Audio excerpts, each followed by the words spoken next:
Good morning, 12th class. Today I am going to give you the lecture on network protocol. Network protocol are the protocol that is responsible for communicating between the networks. Protocol are the set of rules that defines how and when your device can send or receive the data or how it reaches to its destination. Let's say कि आपने एक file send करनी है over the internet, तो आपकी वो file कैसे आपका कौन सा नेटवर्क डिवाइस आप यूज़ करोगे, कौन सी मेल आईडी है, किसके थ्रू कैसे वो जाएगा, वो सब चीज़ें आपकी किस में आएंगी, वो आएंगी आपकी किस में आएंगी इन दिस थिंग कि नेटवर्क प्रोटोकॉल में आपका की सेट ऑफ रूल्स है। उसमें कुछ रूल्स हैं कि आपकी फ़ाइल कब कैसे कहाँ ट्रांसफ़र होंगी अपनी डेस्टिनेशन तक पहुँचने के लिए, वो हैं होते हैं आपके प्रोटोकॉल्स। अब प्रोटोकॉल्स में हम अलग अलग तरह के प्रोटोकॉल्स पढ़ेंगे। There are number of protocols. तो मोस्ट कॉमनली यूज प्रोटोकॉल जो होते हैं वो होते हैं HTTP, TCP/IP, FTP and point to point. तो TCP/IP जो है वो मेन आपका प्रोटोकॉल होता है, that is common, that is the main और द मास्टर विच कंप्राइजेज, जिसके अंडर सारे प्रोटोकॉल्स आपके वर्क करते हैं। क्लियर? तो द क्वेश्चन कम कि what do understand by the network protocol. तो you simply said network protocol is a set of rules for communication which includes rules of, जो कि रूल इंक्लूड करता है of how and when a device can send और receive data, ठीक है, and how it reach to its destination. तो some commonly use protocol जो हैं वो मैंने आपको बता दिए। Now we will read it about one by one. तो मोस्ट कॉमन और जो हाई प्रायोरिटी पे है वो है आपका TCP/IP। Clear? Yes, clear. Now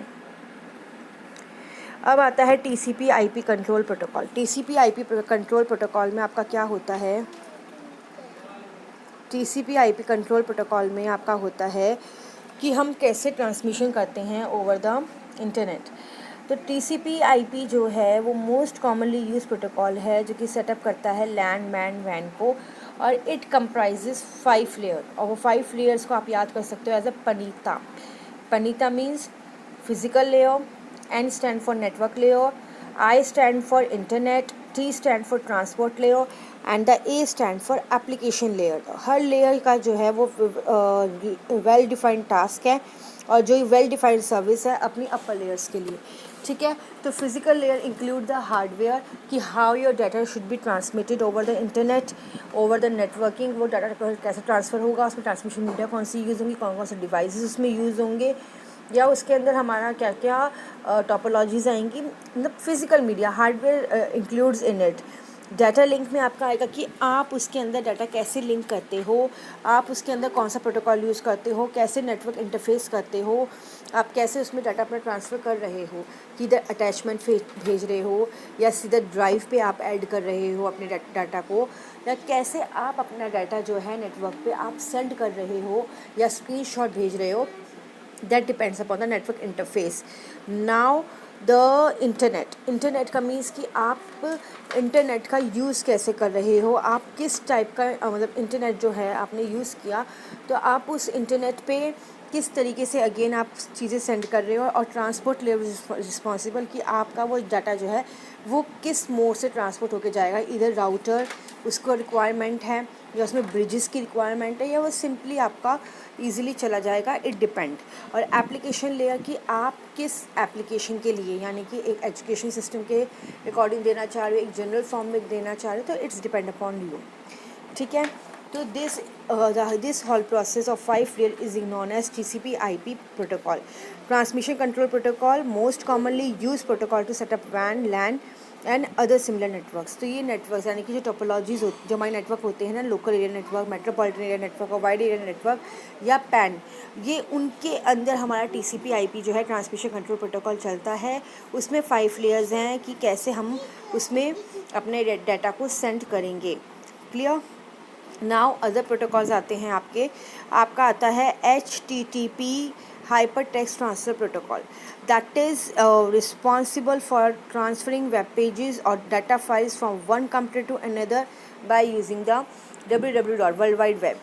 मतलब कि आपने लेट्स से कोई इन्फॉर्मेशन आपको चाहिए कोविड-19 या अबाउट द सीबीएसई रिजल्ट या एनीथिंग एल्स, तो आपने गूगल सर्च पे वो इन्फॉर्मेशन डाली and the number of web pages would open. तो वो जो number of web pages open होते हैं दैट इंक्लूड्स द लिंक। वो हाइपर टेक्स्ट में होते हैं, वो ब्लू कलर के इंक में होते हैं, that is not hyper text. तो that is known as the web page. तो एक वेबसाइट की जितने मैनी वेब पेजेस होते हैं that is include in the hypertext transfer protocol that allow you to visit the web page of any website. Clear? अब आता है file transfer protocol. File transfer protocol जो है वो ट्रांसफ़र करता है फाइल को from one computer to another computer on the internet.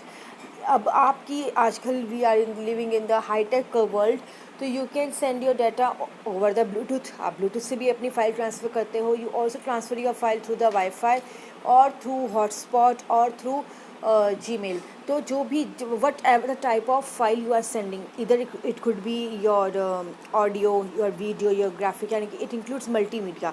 जो भी फाइल आप सेंड करते हो that is known as the file transfer protocol. जो उसमें रूल यूज़ होता है वो कौन सा रूल यूज़ होता है? फाइल ट्रांसफ़र प्रोटोकॉल का, FTP का। उसके अंदर जो है वो रूल यूज़ होता है that allow to transfer the file from one computer to another computer. अब आता है पॉइंट टू पॉइंट, ठीक है। तो web developer to upload web pages, तो इसको हम ऐसे भी, अगर आपको क्वेश्चन आता है कि what do you understand FTP, तो ये simple define its definition. FTP use to transfer file from one computer to another on the internet. Generally it is use by the web developer to upload web pages on the web hosting server. अगर आप Facebook पे हो तो you are act as an server, कि आप अपने pages को upload कर रहे हो, अपने पेजेस को अपडेट कर रहे हो। That is a file transfer protocol. अब आता है आपका what point to point protocol. Point to point protocol is used to establish a direct connection between two computers using telephone lines. हम दो कंप्यूटर्स को कनेक्ट करते हैं बाय यूजिंग टेलीफोन लाइंस, तो वो हमारा होता है पॉइंट टू पॉइंट प्रोटोकॉल। इसके अंदर हमारे मॉडेम्स आते हैं या हमारे ब्रॉडबैंड कनेक्शंस आते हैं, और ये जो कनेक्शन होता है ये हमें पॉइंट टू पॉइंट प्रोटोकॉल जो है वो डायल अप एक्सेस देता है for the internet to their customer. ठीक है, पॉइंट टू पॉइंट प्रोटोकॉल जो है हमें डायल अप एक्सेस देता है। डायल अप एक्सेस में मतलब कि जैसे आपका पहले ज़माने में एक होता था कि हम लोग ने कंप्यूटर MTN का मोबाइल फ़ोन लिया एंड उसके ऊपर हमने मॉडेम का अपना ब्रॉडबैंड हमने उस पर लिया, तो वो हमारा हो गया पॉइंट टू पॉइंट प्रोटोकॉल। आजकल जैसे हम एयरटेल का लेते हैं, सेम चीज़ है बट हाई स्पीड है, थोड़ा सा हाई टेक है, तो वो आपका आ गया point to point protocol in which you are transferring the data over the telephone lines by using telephone connections. ठीक है, टेलीफोन कनेक्शंस का आप यूज़ करके आप दो कंप्यूटर्स का डाटा जो है वो सेंड कर रहे हो, यानी कि आप जो मॉडेम है, ब्रॉडबैंड है, वो तो एक से ज़्यादा कंप्यूटर्स पे लग सकता है, इजीली लग सकता है, और उस पर सारे कंप्यूटर इजीली वर्क कर सकते हैं आपके। ठीक है, तो that is a point to point protocol. इन सब की डेफिनेशंस अच्छे से याद करनी है, प्रोटोकॉल्स क्या हैं वो सब याद करने, इनकी शॉर्ट फॉर्म्स याद करनी है, और इनके यूसेज पर्पस वो सब आप याद करोगे। Network protocols, the whole chapter is very much important from the CBSE point of view. इसमें से हर साल एक मार्क का या 2 मार्क का क्वेश्चन आपको आता है, इधर इन द न्यूमेरिकल फॉर्म और इधर इन द कंसेप्चुअल और textual form. Clear? Now let's start to the another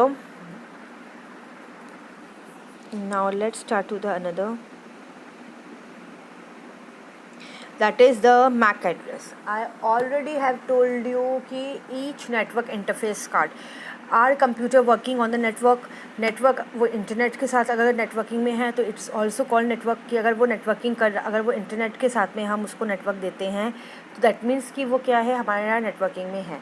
तो ईच कंप्यूटर हैज़ NIC, और it is very much important from the CBSE। I already have told you each LAN card has its own 6-byte physical address assigned by the manufacturer। हर LAN card का आप अपने system पे भी जाओगे, laptop पे भी जाओगे, वहाँ पे WLAN वाईफाई या वायरलेस लैन कार्ड दिया हुआ होगा, तो हर लैन कार्ड का अपना 6 बाइट का फिज़िकल एड्रेस होता है, जो कि कौन असाइन करता है? मैक कौन होता है? मीडिया एक्सेस कंट्रोल जो उसका मीडिया एक्सेस कंट्रोल का जो मैन्युफैक्चरर है वो उस पे लैंड कार्ड इशू करता है, जो लैंड कार्ड में 6 बाइट का कोड होता है। 6 बाइट यानी कि आपकी 48 बिट्स, 48 बिट, जिसमें से आपका फर्स्ट हाफ क्या show, serial number, first half क्या शो करता है, मैन्युफैक्चरर नंबर, और सेकंड हाफ क्या शो करता है, सीरियल नंबर। ठीक है, वी आर फर्स्ट। ठीक है, तो in a network MAC address uniquely identifies each node on network segment and allow frame to be marked by specific host. और ये परमानेंट फिजिकल एड्रेस होता है जो कि कभी चेंज नहीं होता। एग्जाम्पल जैसे आपको मैंने दिखाया 00 colon A0 colon C9 colon 12 colon C5 colon 32। तो this is a complete MAC address of any land card. तो आपको पेपर में दिया जाएगा कि what do understand by this example, जो आपको एग्जाम्पल दिया हुआ है। तो यू सेड कि this is the 6 byte MAC address of LAN card issued by its manufacturer, that is the media access control, and the first half shows the manufacturer ID and the second half shows the serial number. It is used to define for it is used in a networks for defining the that uniquely identify each node on a network. ठीक है, अगर अब जैसे मैं cyber crime का एक बहुत अच्छा एग्जांपल देती हूँ कि आपने साइबर कैफ़े में यू आर वर्किंग, या कोई बच्चे लैब के अंदर काम करते हैं, उन सबका IP address is the same, but जो कंप्यूटर मशीन है उन सब पे लैंड कार्ड डिफरेंट है। तो हर कंप्यूटर हार्डवेयर पे जो लैंड कार्ड डिफरेंट है, that give us the permission कि हम उसमें ये चेक कर पाते हैं, जो साइबर फॉरेंसिक होता है आपका, तो वो ये एविडेंस इसके थ्रू इकट्ठा करता है, मैक एड्रेस के थ्रू, कि which computer is responsible for the crime activity. और वो क्राइम एक्टिविटी हमारी किस एविडेंस से निकलती है, वो निकलती है हमारी किससे, इस मैक एड्रेस से। उन्होंने IP एड्रेस ट्रैक किया, उनको पता लग गया कि इस एरिया के इस साइबर कैफ़े के अंदर यहाँ से ये IP एड्रेस के थ्रू, इस IP एड्रेस से हमारी ये क्राइम एक्टिविटी हुई है। अब किस कंप्यूटर से हुई है, तो उस कंप्यूटर के लिए हमें क्या करना होता है, उसका मैक एड्रेस का लैंड कार्ड हम निकालते हैं। Then after we are able to know कि इस वाले सिस्टम से हुई है, देन हम उसकी पूरी जानकारी निकालते हैं कि यहाँ पे कौन बैठा था, कितने बजे बैठा था। ठीक है, अब आता है आपका IP एड्रेस। जब भी आप कोई चीज़ मार्केट से परचेज़ करते हो, you have to follow some rules. ठीक है, कि आपको उसको पैसे देने हैं, पेटीएम करना है। अगर आपको पेटीएम करना है तो पेटीएम के अंदर भी आपको रूल फॉलो करना पड़ता है कि या तो आपको पहले उसके अंदर अपना अकाउंट नंबर डालना पड़ता है, या पेटीएम वॉलेट में you have to include your money, then after you are able to make the money. तो जिसके लिए आप मनी कर रहे हो उसका भी एक रूल है कि या तो आप उसका नंबर लोगे या उसका कोड को स्कैन करोगे। तो सिमिलरली जब आप प्रोटोकॉल TCP, जब आप इंटरनेट पे होते हो, तो internet to access the internet को खुद को एक्सेस करने के लिए ही हैज़ टू उसको कम्युनिकेट करने के लिए उसको फॉलोअप करना पड़ता है क्या, TCP/IP ट्रांसमिशन कंट्रोल प्रोटोकॉल को उसको फॉलोअप करना पड़ता है। ठीक है, तो TCP/IP जो है वो हर मशीन का, each machine in TCP/IP network need to have 32 bit यानी कि 4 बाइट का IP एड्रेस होता है। हर मशीन जो भी इंटरनेट पे एक्सेस करती है, इधर इट्स योर लैपटॉप, इधर it's your 21 computers in a lab, either it's a 32 और a large number of computers in any company। तो उन कंपनीज़ के अंदर जितने भी सिस्टम पे अगर मुझे IP इंटरनेट चाहिए तो it includes its IP address also. तो उस IP एड्रेस के लिए they have to follow the rules of TCP/IP। तो TCP/IP को वो इंक्लूड करते हैं, तो उनको 32 बिट का यानी कि 4 बाइट का IP एड्रेस मिलता है। और ये IP एड्रेस जो है उसको हम कहते हैं IPv4 यानी कि इंटरनेट प्रोटोकॉल वर्जन 4, यानी कि 2 raised to the power 4 is 32 bit. ठीक है, अगर हम 2 raised to the power 6 करेंगे तो उससे और अच्छी एक्सपेंडेबिलिटी मिलती है, उससे और अच्छा हमारा हाई स्पीड का इंटरनेट होता है, और उससे और अच्छा हमें IP एड्रेस इतना ही मिलता है 32 बिट्स का, लेकिन स्पीड हाई हो जाती है और एक्सपेंडेबिलिटी हाई हो जाती है। वैसे ही अगर आप इसमें और करते जाओगे 2 raised to the power 7, 2 raised to the power 8, तो वो आपके उसके इंक्लूडिंग होता है। तो उसका वर्जन क्या हो जाएगा, IPv6, IPv8, IPv7। ठीक है, IPv4 addresses are usually represented in dot decimal notation for numbers. तो अगर आपको इस टाइप में दिया हुआ हो जिसमें आपका वो ना इंक्लूड हो, ABC, कोई आपका अल्फ़ाबेट या लेटर इंक्लूड ना हो, that is a 32-bit IP address, not a MAC address. MAC address में मैन्युफैक्चरर आईडी होगा तो उसके अंदर 00AC C6 इस टाइप से फर्स्ट हाफ में आपका AC वगैरह होगा, लेकिन IP एड्रेस में सारा न्यूमेरिक फॉर्म होगा जो कि आपका 32 बिट्स में होगा। क्लियर? तो usually represented in dot decimal notation, और इसकी रेंज जो नंबर होती है वो होती है 0 to 255, जो कि सेपरेट होती है बाय डॉट्स। क्लियर? अब आता है domain name. All of you must know about the domain name. अगर आप किसी भी वेबसाइट पे जाते हो, आप कहते हो कि ये तो इंडिया की वेबसाइट है तो उसमें .in होता है, कोई कमर्शियल वेबसाइट है तो उसमें .com होगा, कोई ऑर्गेनाइजेशन की NGO की वेबसाइट है तो उसमें क्या इंक्लूड होगा, .org। Here I am giving the example of cbse.nic.in, where in is the primary domain and NIC is the sub domain of in. India के डोमेन के अंदर जो सब डोमेन है वो है NIC include the education. Top level और primary domain are classified top level or primary domain are classified into generic domains like .com, .org, edu, .net, .government।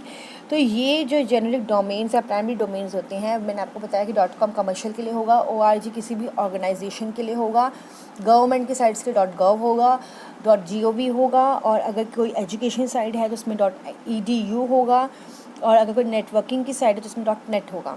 अगर यही चीज़ हम कंट्रीज़ के लिए ले, इंडिया के लिए यूज़ होगा IN, अमेरिका के लिए यूज़ होगा .US, और आपका न्यूजीलैंड के लिए होगा .NS, NZ, NZ भी कह सकते हो, कनाडा के लिए यूज़ होगा .CA, जापान के लिए .JP। It's depend upon the country to country आप कौन सा यूज़ करते हैं। अगर कोई रशिया की साइड है तो उसमें .UK होगा। Clear?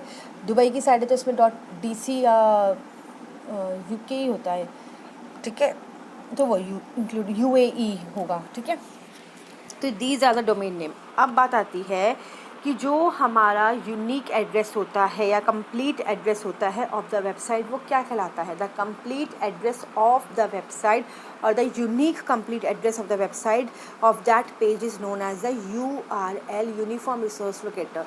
There are number of web pages including in any website. तो हर वेबसाइट पे जितने वेब पेजेस होते हैं वो यूनिक होते हैं। ठीक है, तो हर वेबसाइट की जो अपने वेब पेजेस है, यानी कि हर स्कूल में अपने यूनिक बच्चे अपना यूनिक डाटा होता है, तो उसको हम कह सकते हैं पूरा complete URL, that is a uniform resource locator. अगर आप CBSE की साइट पे जाते हो, वहाँ पे उसका अपना IP एड्रेस है, लेकिन जिस पेज पे आप गए जिसमें पीछे HTML है, वेब पेजेस किसके थ्रू बनते हैं? HTML के थ्रू बनते हैं। तो वो जो आपने पेज खोला, अगर आपने करिकुलम का पेज खोला, सिलेबस का खोला, रिजल्ट का खोला, तो वह ऐसे आएगा www.cbse.in, cbse@nic.in/ index.html /curriculum.html senior secondary.html। तो ये पूरा जिसमें आपका आएगा that is a complete URL of the CBSE website. ठीक है, अब ये जो वेबसाइट है when it is not working तो उसके कॉरस्पॉन्डिंग IP एड्रेस जनरेट होता है। तो अब हमें ये पता है कि IP एड्रेस जनरेट होता है, लेकिन वो किसके थ्रू होता है? वो होता है आपका डोमेन नेम रिजोल्यूशन के through, that is responsible for generating the IP address of any website over the internet. अब जब वो डोमेन नेम रिजोल्यूशन जो है वो इंटरनेट का आपका उस वेबसाइट का जो IP एड्रेस देता है वो किसके थ्रू देता है? Domain name servers. Domain name servers are responsible for converting the web page or the website to its corresponding IP address by using the domain name। The process is known as the domain name resolution for इसको आप ऐसे पढ़ सकते हो, the conversion of the web page या website into its corresponding IP address is done through by the web servers and this process is known as domain name resolution। Clear? और ये सब सर्विसेज आपको कौन प्रोवाइड करता है? आपका internet service provider. ठीक है, इंटरनेट सर्विस प्रोवाइडर आपका कोई भी हो सकता है, एयरटेल, वोडाफोन, MTNL, ये BSNL, हैथवे, एनी। ठीक है, अगर आपको पेपर में क्वेश्चन आता है कि what do you understand by domain name, तो you simply said domain name is a group of name assign to a website और a browser. There are 2 types of domain, primary and domain. Sub domain primary में .in, सब में आपका आ जाएगा .nic, and the complete unique address of the page on our website is known as URL, उसके example आप ऐसे show कर सकते हो. When the computers on the network are identified its IP address, so it is required to convert a domain name or URL type in a browser into corresponding its IP address. या simple form में in a network, when the when the web page or the complete URL is not working, so that page is converting to its corresponding IP address, and this process is known as domain name resolution, and it is done through domain name servers. Clear? Yeah, thank you.